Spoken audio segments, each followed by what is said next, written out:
good as I've ever seen. All right, we'll call the February 14th Safety and Public Properties Committee meeting together, and roll call, please. Mr. McGill? Here. Mr. Russo is absent. Mr. Zellin? Here. All right, first item is approving the minutes with one slight change. I move to approve the January 10th Safety and Public Property meeting minutes with the change of approval of the December 13th minutes, where I made the motion and Doug, I believe you made the second for the approval. Very good. Second. Okay. Mr. McGill? Yes. Mr. Zellin? Yes. Okay. Sorry. Chief Island. You have talk about your jail report. Yeah, they have changed the volume on these. Sorry for that, Mr. Chairman.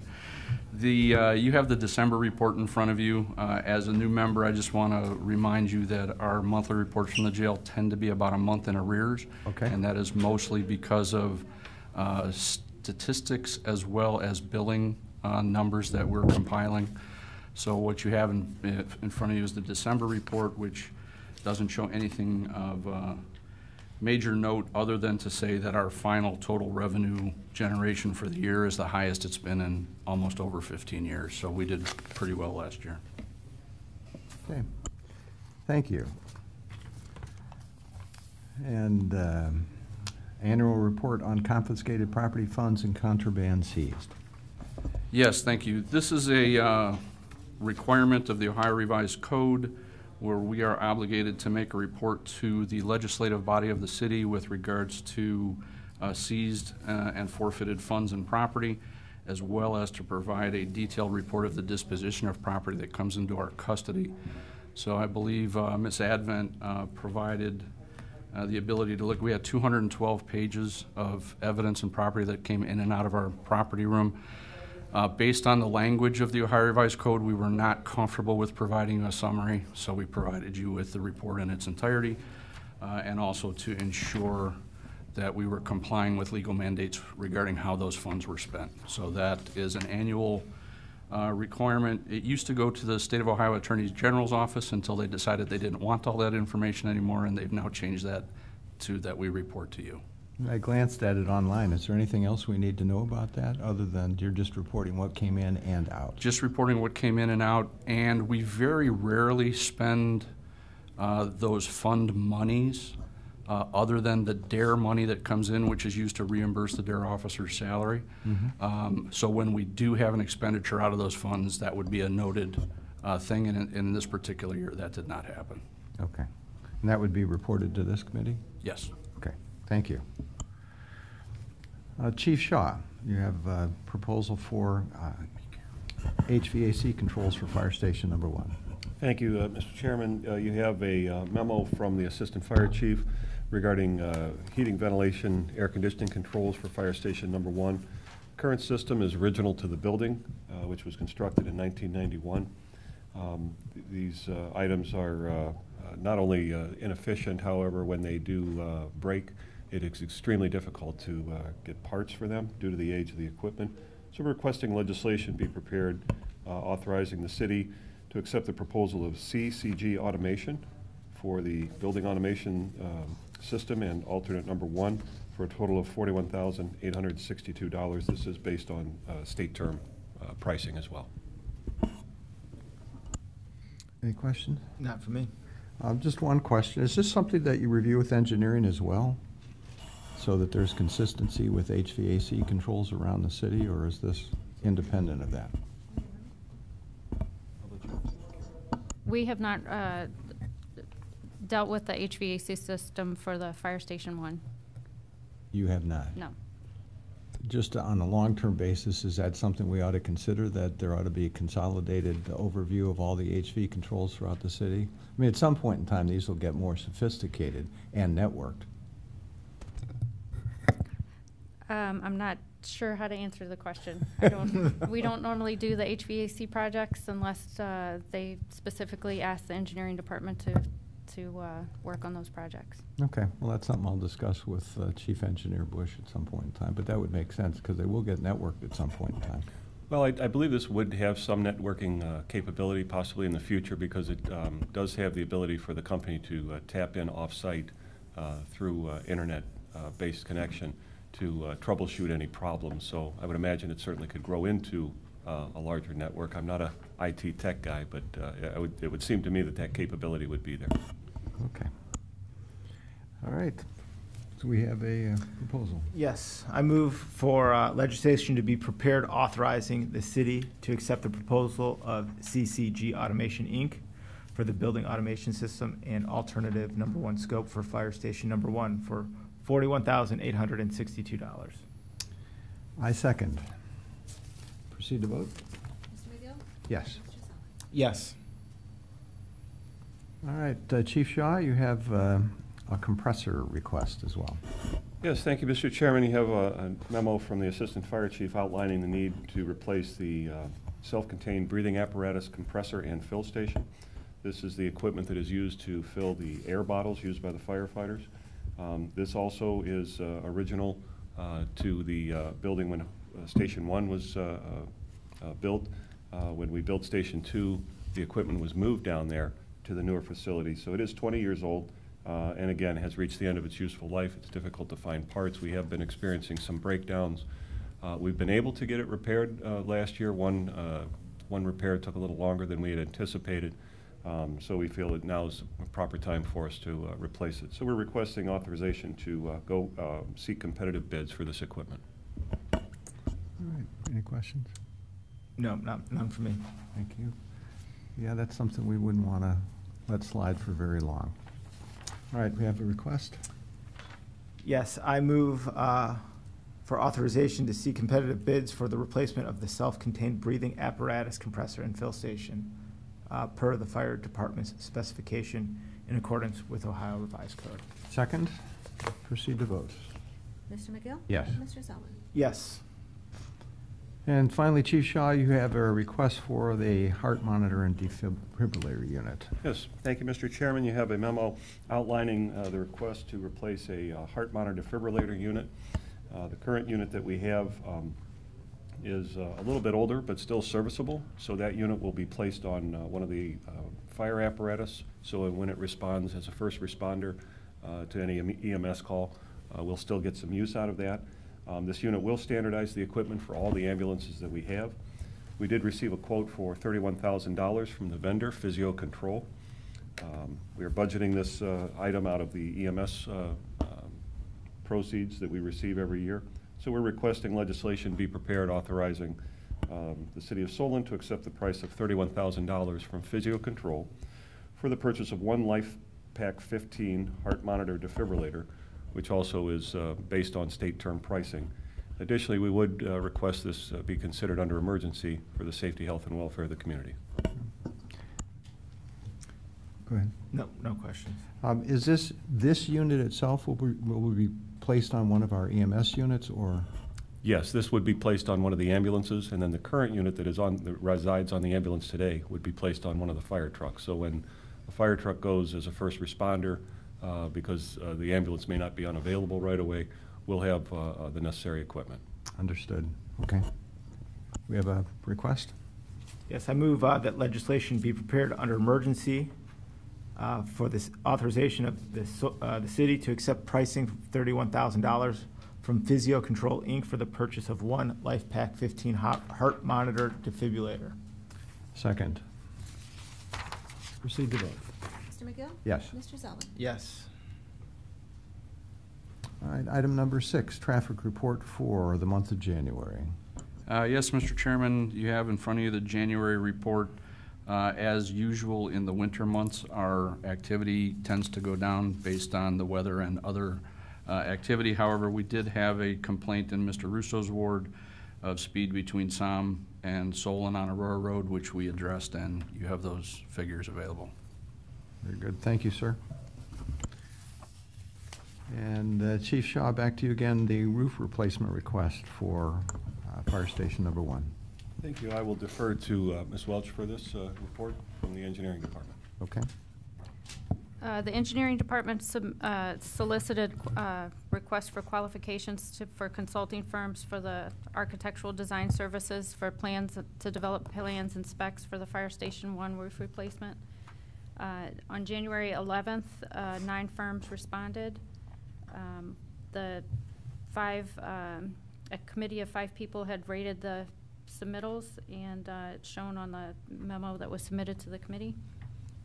ES Architecture and Development was ranked the most qualified for the services, and based on the qualification selection process, the engineering department is requesting legislation be prepared authorizing the engineering department to negotiate the fee proposal from ES Architecture. Makes sense. Do you have any questions? No, I think my one thing, Chief Shaw, this is in the budget for the capital budget for 2018, correct? Yes, it is. Thank you. Very good. That proposal. I move that legislation be prepared authorizing the engineering department to negotiate a fee proposal with ES Architecture and Development for the design of the Fire Station 1 roof replacement project. I second. Proceed to vote. Mr. McGill? Yes. And Mr. Zeller? Yes. Thank you. And the request to relocate the RTA bus stop.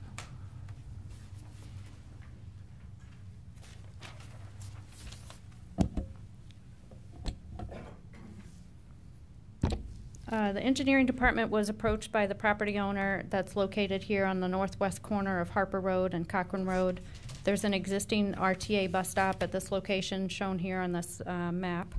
And the property owner had requested the relocation due to property upkeep necessary with the bus stop as a result of trash and other items left behind by the bus riders. With the request, we met with the RTA officials a couple times. They had responded. They would commit to relocating the bus stop to the northeast corner of Aurora Road and Harper Road with some stipulations or conditions. One is the pavement is provided. They wanted us to move the stop bar as close to the crosswalk as standards would allow. And recently, in 2016, the safety committee had changed some striping on Aurora Road that we used to have 2 through lanes. The right lane was a shared through and right turn lane, and the middle lane was a through lane, and then there's a left turn lane on Aurora. In 2016, we changed the striping to make this right lane a right turn only lane. So I just wanted to point that out. One of the conditions from RTA would be to convert that right turn lane only back to the shared through right, or designate it as a right turn only except buses. I wanted to show the committee also what the changes would look like if we implemented this. That we would put some pavement here 6 foot wide for this to accommodate this bus stop. We did have the city's traffic engineer, GPD, to review the conditions and make a recommendation.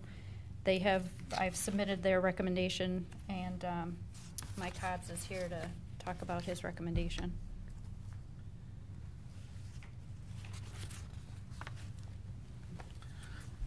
Based on our review, we're actually opposed to this request for 2 reasons. Actually 3 reasons. The first being an operational concern that would be brought up if this was moved. We found through studies of similar intersections where there's been bus stops located close to them that these bus stops tend to generate rear-end crashes, or in this case, where the RTA is proposing to move the bus stop to the east side of the intersection, they also, in addition to rear-end crashes from the unexpected stops, they also have a tendency to generate sideswipe crashes where an individual sees the bus slowing down and attempts to change lanes into the adjacent lane to the left and sideswipes the vehicle there. So believe it or not, that's a pretty a common occurrence with these types of bus stops. So because this bus stop is currently already located downstream from the intersection in a area of pavement that's not used, it's effectively a bus pull-off now, we'd be opposed to that relocation as it has the potential to generate crashes. And then, as Carrie mentioned, this curb lane here was recently converted to a right turn only lane. That has some operational benefits from a signalization perspective. It does allow right turns on red now unimpeded. You can imagine if a bus is sitting here and then ultimately wants to go through, you're not going to have any right turns on red allowed. Ultimately, we could install what's called a right turn overlap phase, where we could get additional traffic turning right and going north on Harbor Road toward the interchange.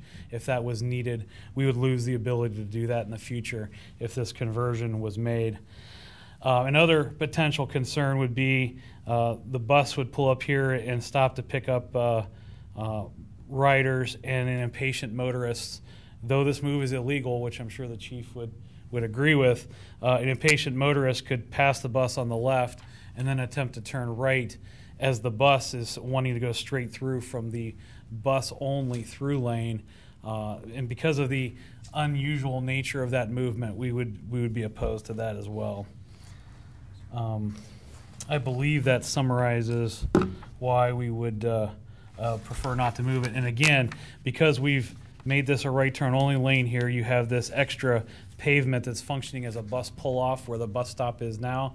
The bus comes through the intersection currently and pulls out of the through traffic stream, so the bus stop is not actually impeding the flow of traffic where it currently is. So our preference from an operational and safety perspective, when I'm saying safety of the motoring public's perspective, would be to leave the bus stop where it currently is located. Thank you. Carrie, yes? The property owner is at the meeting and wanted to request to speak. Please. Please state your name and address, please. Dan Marguerite, and I'll go through it a little bit too and address the concerns that he had as well. Sure. Thanks for letting me talk.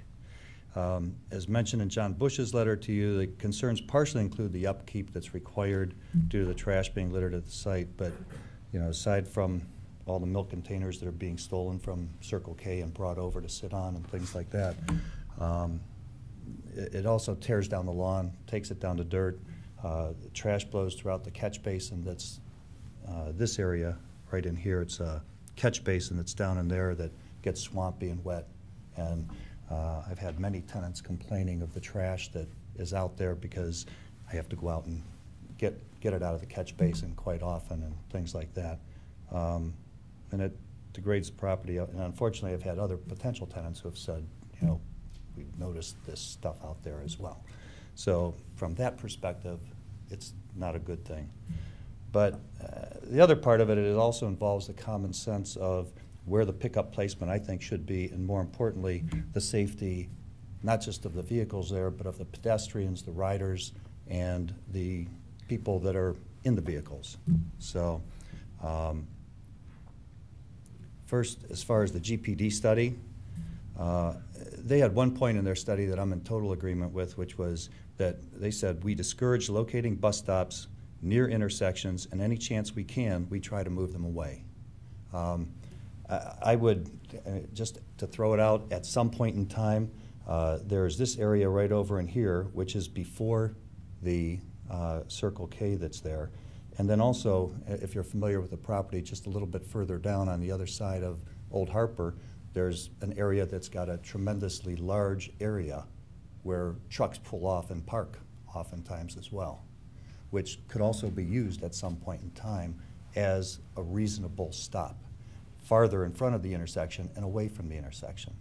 So that said, as far as the potential safety concerns that they brought up, as far as the rear end crashes, I think clearly anyone following a vehicle near an intersection, let alone a bus that they know makes frequent stops, is going to know that people are going to need to stop for a car or a bus in front of it.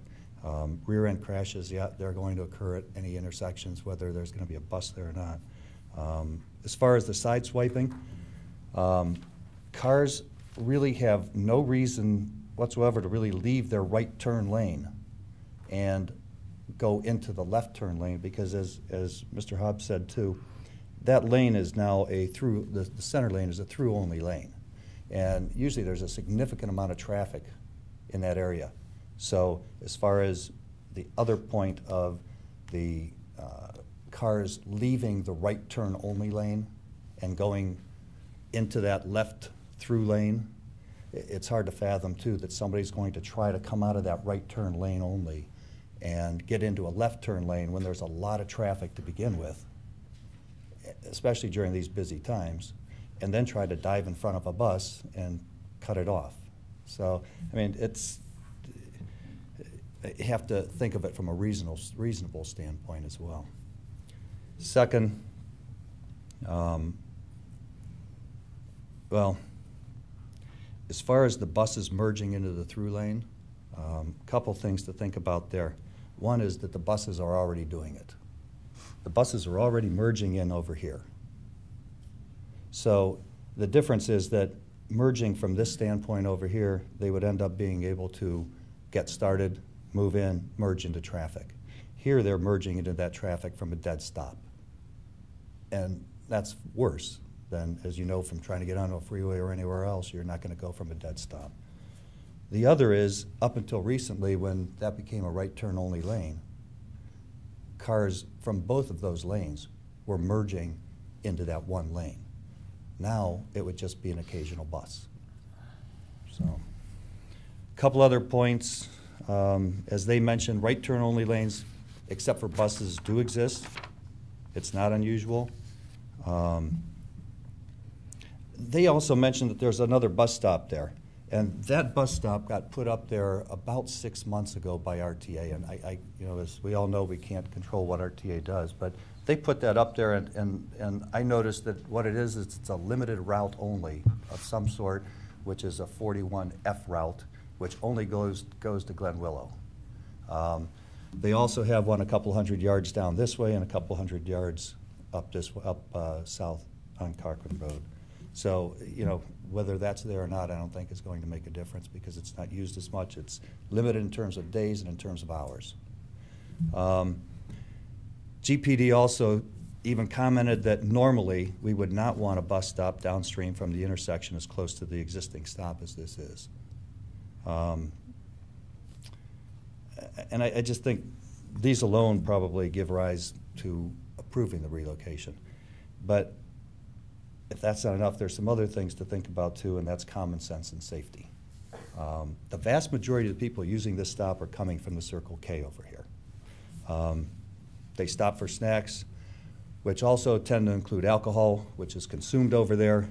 And I, you know, it's a concern, but especially because I have tenants who won't go to that stop until the bus comes, which is also dangerous for them because there's, and I'll talk about that, because they don't want to be there because of the people that are smoking and alcohol, smoking marijuana, and according to them, and drinking. But it's something that probably ought to be looked at, but that's not the current issue.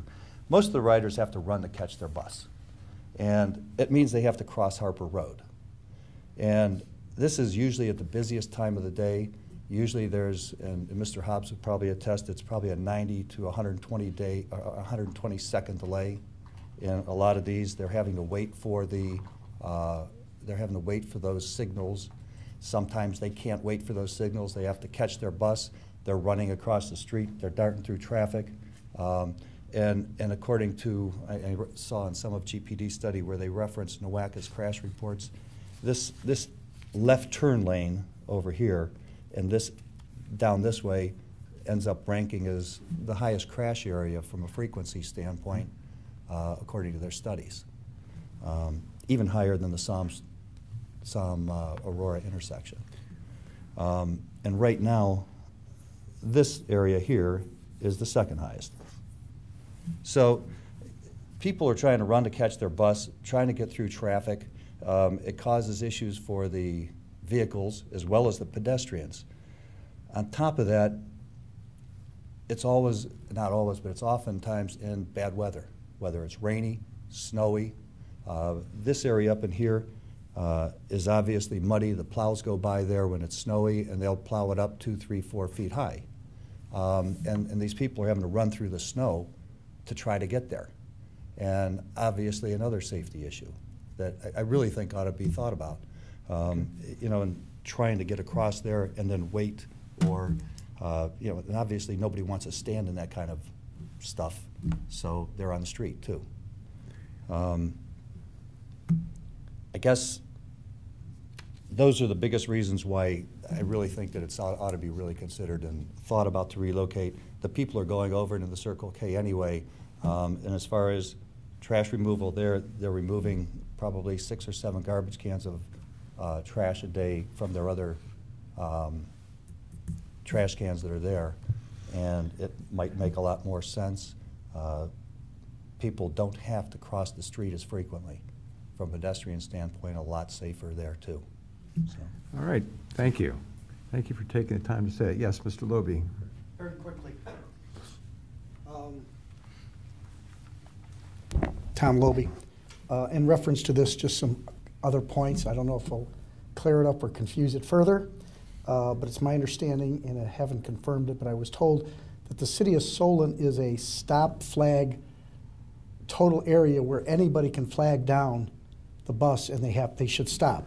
I know that RTA wants people to stop at the bus shelters, but we are a stop flag city, so they could probably be anywhere.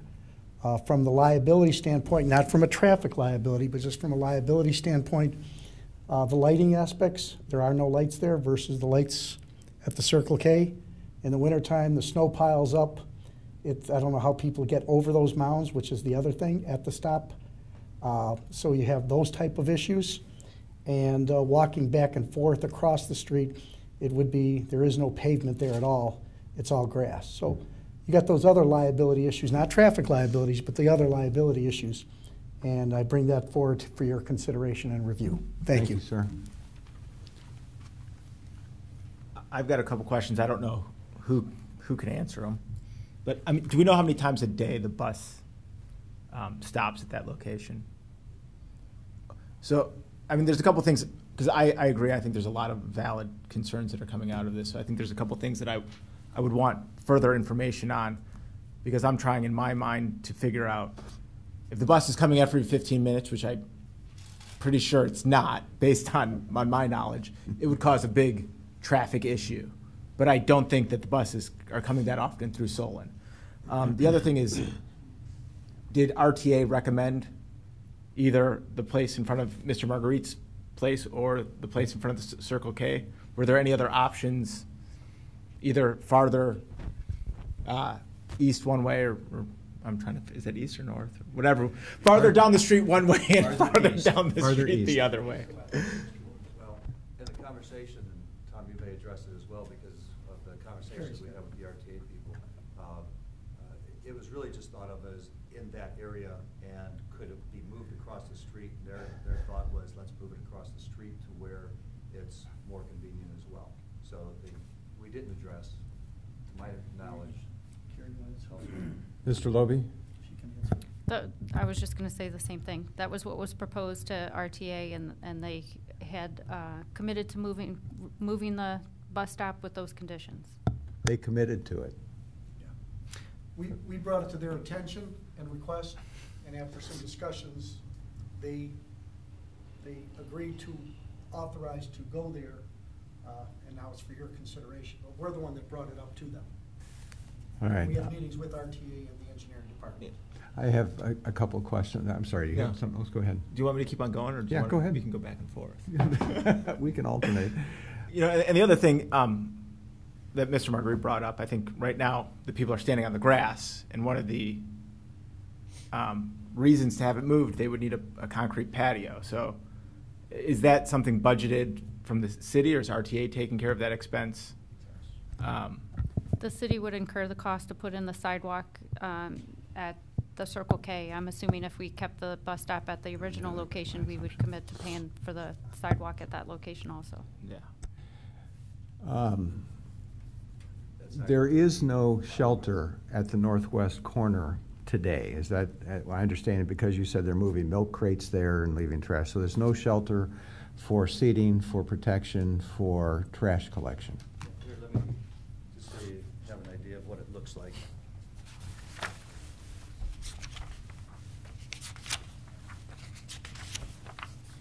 This is the, I don't know if it's in the right spot. They'll get there. Towards yourself. Okay, now here we go. So if you look at this, this is the, like a street view.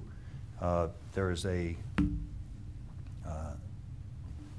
lease sign there, and you can see on the left-hand corner over here where there's the RTA flag. Mm-hmm. So basically, you know, and you can see in here there are some containers, and I don't know if you've had a chance to go through this package that was there, but there's some containers that what they do is they basically bring them over from the Circle K, have a place to sit. This was one day when I just gathered some stuff that was there. Looks like you're back here. This was taken by a motorist that was going by and sent it to me. And this is, like I said, there's a significant amount of things that... Okay, thank you. So there is no shelter there today. Secondly, we were at the Planning Commission meeting last night, and Circle K just got approval for a new sign.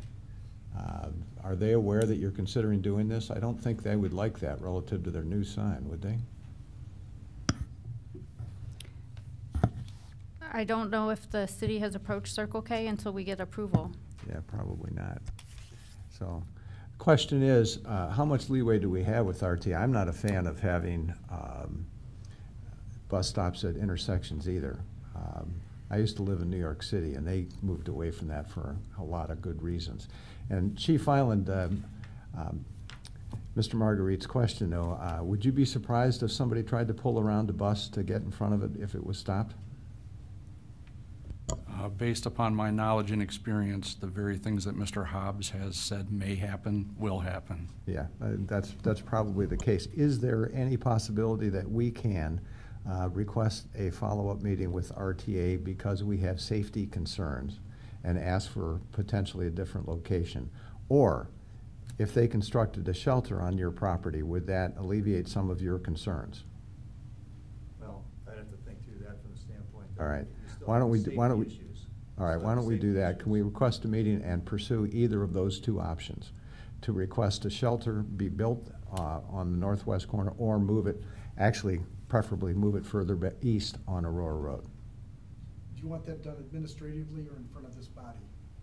Administratively first. Okay. We'll do Please. that then. All right? We'll report back to you. Okay, so we'll put this on hold for now. All right? Thank you. Thank you very much, Mr. Marguerite, for coming and presenting your case to us. We'll take a look at it, that location closer the next time we drive by. All right, item 9, the Harper Road Corridor Evaluation Study.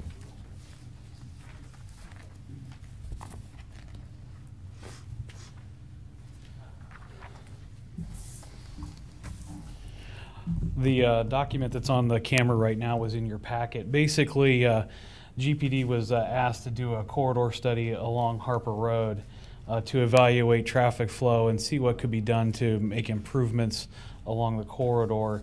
This outline was prepared so that you'd have a flavor for what is going to be presented. The presentation will actually occur at next month's meeting. Mr. Ryan Gillespie will be here to make that presentation. Right. But what we're going to talk about is the data that we collected, how that data was utilized, and then we looked at modifications to the Harper-Bainbridge intersection, the Harper corridor, as well as some bigger picture thoughts on how to improve traffic by getting it off the corridor faster. So those are the items that we'll be presenting at next month's meeting. If there's any preliminary questions right now, I'd be happy to entertain them, but there will be a full presentation at next month's meeting. We're looking forward to that, and I appreciate that. I know Councilwoman Meany would be very interested in that as well. Yes, Carrie. Just wanted to add one comment. We do have the entire study at the engineering department available if anybody wanted some information on the whole study. Thank you. All right, item number 10, the engineering department update. Carrie? Just wanted to give a quick overview of the engineering department, what we've been doing in January. There was 142 permits approved. Most of those were commercial and residential permits. The Primrose School was completed also. And we've been working on a special project for the EPA report that's due every year. Our Simon Aurora intersection project, we have been going back and forth with some comments with ODOT and submitted those, hopefully the final round last week to them, so we can get federal authorization to bid that project and start construction as soon as possible. We've also been working on some of the annual projects that we do every year, which are the concrete replacement, the asphalt, and street striping, the preventative maintenance. We've been working on the design plans for those projects. And the Aurora Road reconstruction project is the final design. We had authorized GPD to move forward with the typical section. That information is posted on the engineering department's website for the city of Solon in case anybody wanted to revisit that, see what the final layout will be.